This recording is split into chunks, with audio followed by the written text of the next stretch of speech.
Hello again, this is Dan Sikora from the Inflationary Minute. I wanted to share with you a place where I get a lot of data for all the different posts and videos and articles and whatever I write.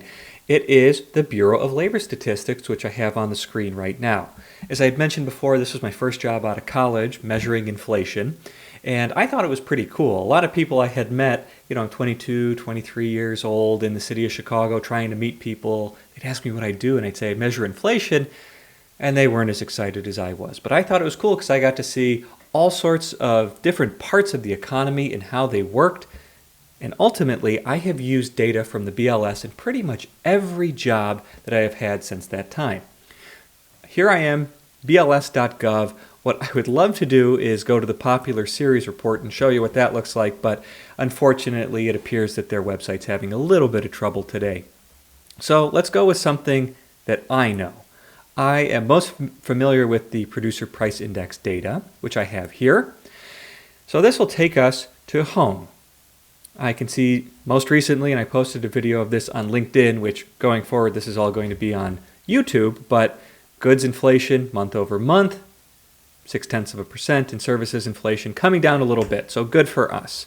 But what I want to do is find more data that I can do something with. So they have all sorts of interactive charts and databases.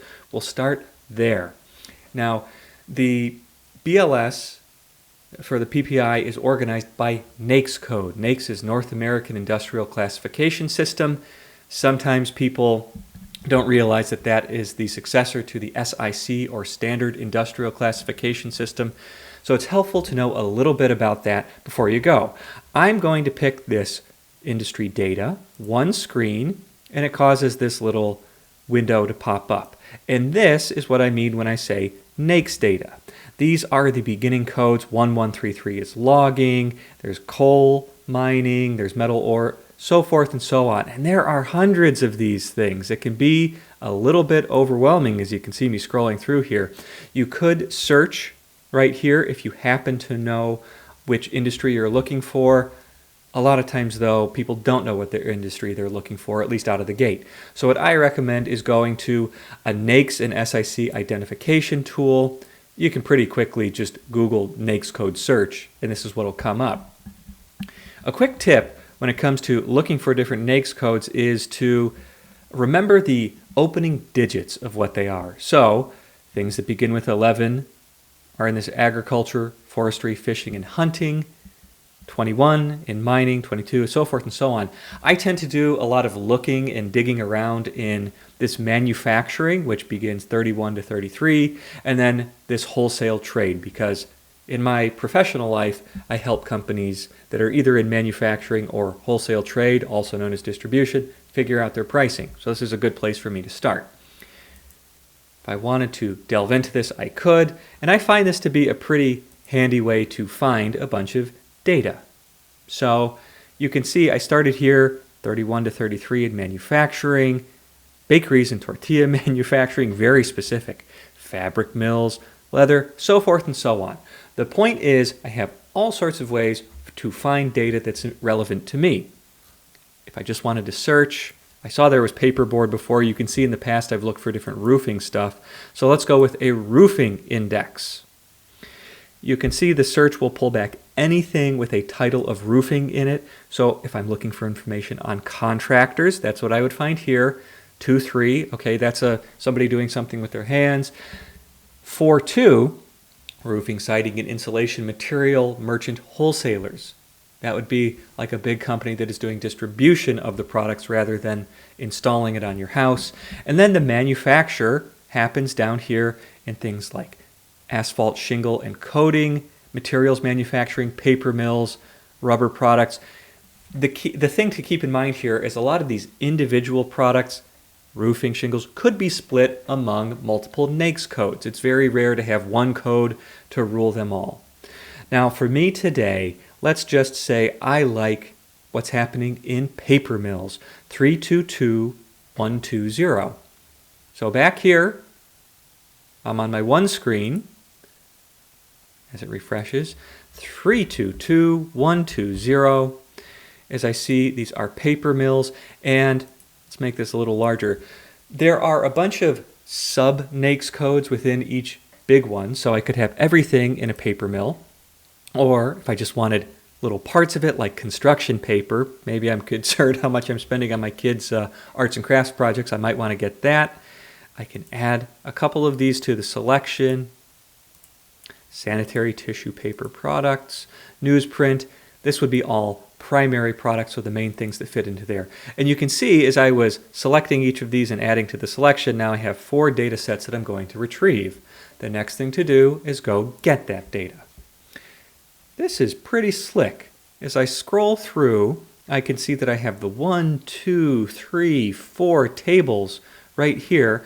And the producer price index is published monthly. That's why I have by month and then by year.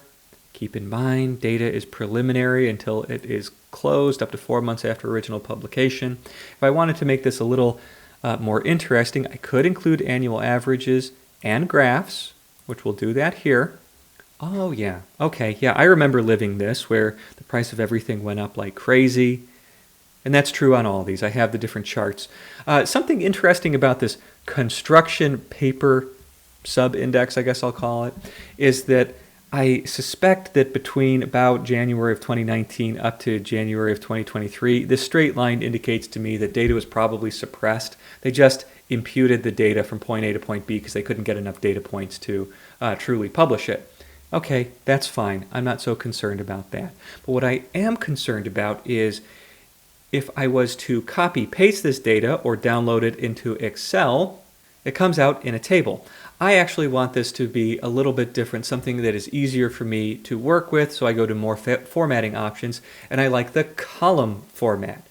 It's very helpful to have the original data. I could also have a 12-month percent change. For me, I very commonly will look at a year-over-year percent change when I'm trying to determine trend. And the reason for that is because if you look at like a monthly value or even a 3-month value, I tend to find that there's a lot of noise in there. So now I have it as a column. Let's retrieve the data. In fact, I want this to go back a little further in time. Let's take it to the year 2000, retrieve it, and now I have, in technical terms, what I will call a long and skinny table that has year and month and then the index value for each of them. So you can see by this scroll bar, there's a lot of data in this page. Right here, this is the 12-month percent change. So remember, I've grabbed those 2 different types of tables. I find this pretty helpful to work with. This one right here, a little bit easier. It's the same data, just in a different format. And now I can start to make determinations on what I want to do with the data. I see the long-term trend. And for me, what I'll do many times is I will pull this into a data set and compare it versus what I've actually pushed through on my prices, and more importantly, what I've seen my suppliers to me end up charging. I'll give you an example of what I mean. I have the annual data here. Well, let's make this a little bit easier to look at. More formatting options. We won't pull in this. I want to look at a table, retrieve the data. I have the annual one. Now, let's just pretend it's the end of 2023. I see my index is at almost 166, and I wanted to compare it versus what happened in 2020 in this cell right here. Let's go grab a calculator.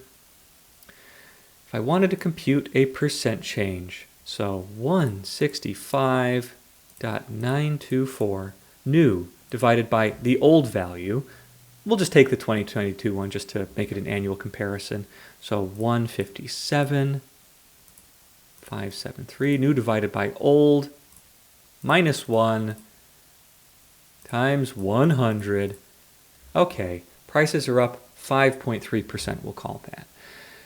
Now, if I'm a distributor, this is a common thought that ends up happening. If I'm a distributor and my supplier, my paper mill supplier, is coming to me and saying, I need to raise prices by 10%, I can say, that's probably not a great way to do it. It seems like too much because I can see that everybody else saw their costs go up by about 5.3%. So I use this as a negotiating tool. On the other side of that, if I know my costs are coming in, and in general I know the market is going up about 5%, I should probably push through about 5% on the price side of the equation.